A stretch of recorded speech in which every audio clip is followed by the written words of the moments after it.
Larry Bird has never been one for the spotlight. He keeps to himself in Indiana, much like Jokić does with his quiet life around horses. Bird's not someone who throws around compliments easily, so when he speaks highly of someone, it means something. His praise for Jokić says a lot about the level of respect the Joker has earned and the legacy he's building in NBA history. Jokic's incredible stats this season have sparked comparisons to all-time greats like Wilt Chamberlain and Kobe Bryant, but in truth he might resemble Bird more than any of them, from his basketball IQ and vision to his passing instincts and competitive edge. And he really got taken down very hard, and of course Bird is very upset at Lambeer and has been for a long time. Now Rodman goes after Bird after 5-on-4, and Jokić, oh no! Nikola Jokić.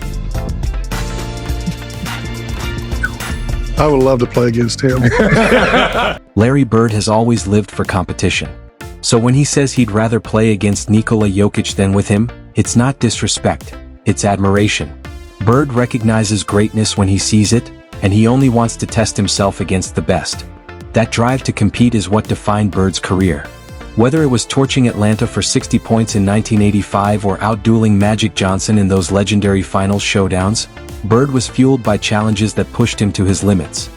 His competitive edge was the stuff of legend, like the time he told Xavier McDaniel he'd hit the game winner right in his face, then calmly did it with a fadeaway and said, "Told you." Bird's wish to go head-to-head with Jokić comes from that same hunger for greatness. He never craved easy victories, he wanted wars that demanded everything he had. And if Bird and Jokić could somehow share the court, it would be must-see television. While that matchup will never happen, we're witnessing something special right now. Jokic's 2025 season is a masterclass in dominance. Despite Denver's injuries and a thin supporting cast, he's carrying the load with career-best numbers, 30 points, 12.7 rebounds, and 10.2 assists per game, becoming the first center in history to average a triple-double. His efficiency is absurd. 58% from the field and 42% from deep. Jokić is playing at such an elite level that even Shaquille O'Neal admits he doesn't know who to vote for in the MVP race anymore. It was the same two individuals. And you voted SGA. Joker and SGA. I voted SGA. I'm having trouble this year. SGA's team, best record all year. But Joker has been putting up some phenomenal stats, phenomenal numbers. Top 5 in points, rebounds, steals, assists. Oh my goodness. He's already one of the top players to ever play the game. Jokić has been on an absolute tear this season. Recently, he strung together back-to-back scoring explosions of 40 and 41 points. Something the NBA hasn't seen since Kobe Bryant's legendary 60 and 50-point performances in 2007. But while Kobe's brilliance was fueled by pure scoring fire, Jokic's dominance comes through his all-around mastery of the game. His 46 points, 9 rebounds, and 10 assists against the Spurs showcased that signature blend of power and precision. Then came the historic stretch, a 61-point, 10-rebound, 10-assist triple-double followed by a 56-point, 16-rebound, 8-assist outing, a jaw-dropping 115 points across 2 games. As Kevin Garnett put it, those are Wilt-like numbers. In 5 categories? He wilt, nigga. Joker's wilt. Joker is doing wilt-like shit, bro. It's ridiculous, dog. No athleticism, really. Slow rolling, going at his own pace. Like, bro, it's not a miracle, but when you watch it, It's efficient. Every time Nikola Jokić steps onto the court, he dissects defenses with surgical precision. Kobe Bryant wasn't known for court mapping like Jokić, but both shared a rare ability to bend the game entirely to their will. Kobe was the lone wolf, a scoring predator who dragged the Lakers from play-ins to championships through sheer force of will. His 5 titles came from an unrelenting drive, often carrying teammates like Smush Parker to glory with his ruthless competitiveness. Jokić, meanwhile, is a 7-foot orchestrator, calm, calculating, and impossibly efficient. He led Denver to its 2023 title not by overpowering opponents, but by elevating teammates like Jamal Murray and Aaron Gordon with laser-sharp passing and unselfish play. Kobe's approach was pure fire. He demanded excellence, called out teammates in practice, and refused to sugarcoat anything for the media. His 81-point game in 2006 was a message to doubters, a one-man masterpiece that immortalized his name. Jokić, on the other hand, is ice. He shuns the spotlight, fosters unity, and leads by quiet dominance. Where Kobe ruled by intimidation, Jokić inspires through inclusion. Kobe thrived on isolation battles. Jokić dismantles defenses with chess-like reads. Still, the only legend whose style mirrors Jokic's is Larry Bird. In many ways, Bird and Jokić are basketball soulmates, both masters of versatility, control, and intelligence over raw athleticism. By 1988, Bird had reached his zenith. 3 championships, 3 MVPs, and averages of 29.9 points, 9.3 rebounds, and 6.1 assists on near-mythical 50/40/92 shooting splits, a level matched only by Steph Curry in 2016. Jokić, now with 3 MVPs and a championship of his own, is in the midst of a record-breaking campaign that cements him among the game's elite. What truly unites them is how they elevate everyone around them. Both are fiercely loyal to their franchises and relentlessly efficient. Jokic's 65% true shooting nearly mirrors Bird's 60% in 1988. Their similarities are even more remarkable considering their humble beginnings. Bird, the lanky 6 feet 9 inches forward from Indiana State, doubted for his speed. Jokić, the soft-bodied 41st pick from Serbia, once mocked for his frame.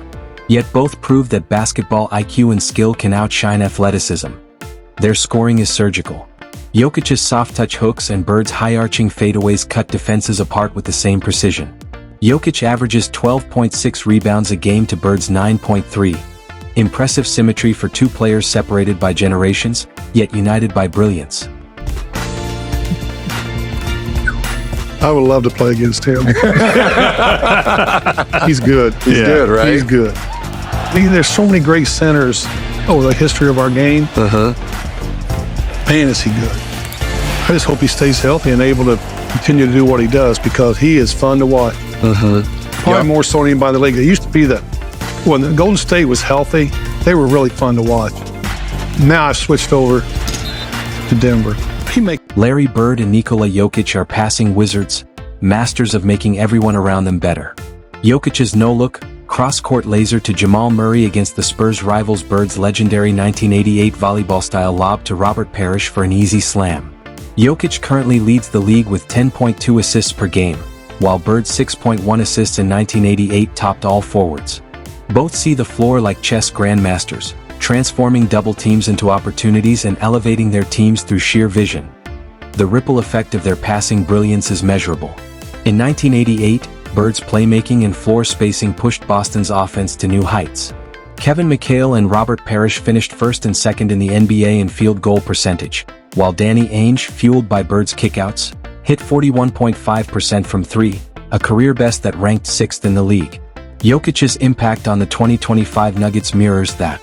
Aaron Gordon's 68% finishing at the rim, Russell Westbrook's best shooting season since 2017 at 48%, and Jamal Murray's blistering 44% from 3 all stem from Jokic's orchestrating. Advanced metrics back it up. Denver's players see a plus 12% boost in true shooting when Jokić is on the floor, nearly identical to Bird's plus 10% impact in 1988 that their passing gravity turns role players into threats, but their similarities extend beyond basketball. Off the court, both shun the spotlight.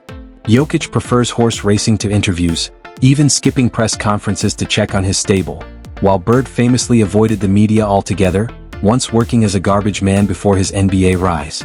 Both men are simple, grounded, and uninterested in the glitz that surrounds the game. In the end, Bird and Jokić share something even deeper. They're redefining what greatness looks like.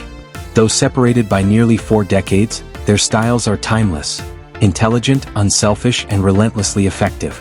Both make their teammates better than anyone expects, and even legends like LeBron James recognize that rare, game-changing gift. His game. It's that simple. He does everything. The most important thing, he changes the way his teammates think about their own play. When you're able to inspire your teammates to play at a level that sometimes they don't even feel like they can play at, that's a true testament. Jokić and Bird redefine what impact means in basketball, standing in stark contrast to today's ball-dominant guards. Think Kyrie Irving, James Harden, and Luka Doncic, dazzling dribblers who control the ball for most of the possession.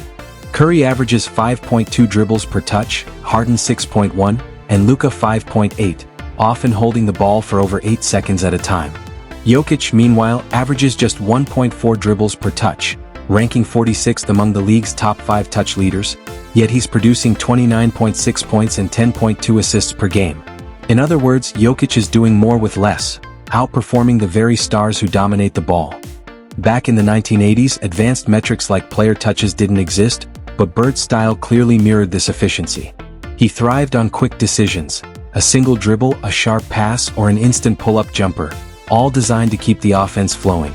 If we could track Bird's 1988 season with today's data, his 29.9 points and 6.1 assists on absurd 50/40/90 shooting would likely rival Jokic's 2.58 seconds per touch. Both players embody efficiency without possession obsession. Jokic's 65% true shooting and Bird's 60% prove that dominance doesn't require monopolizing the ball. While players like Harden, Luka, and Kyrie use control to create, Bird and Jokić use rhythm to elevate. Bird's 1988 Celtics, with Dennis Johnson handling the ball, relied on Bird's quick triggers and instant reads, a system that would translate seamlessly to Jokic's era. Yet as similar as they are, the NBA world around them couldn't be more different. Bird spent his entire career in Boston, but Jokic's long-term future in Denver isn't as certain. Front office instability and looming salary cap pressures are starting to cast shadows over the Nuggets window. As Charles Barkley recently put it, Denver may be wasting Jokic's prime.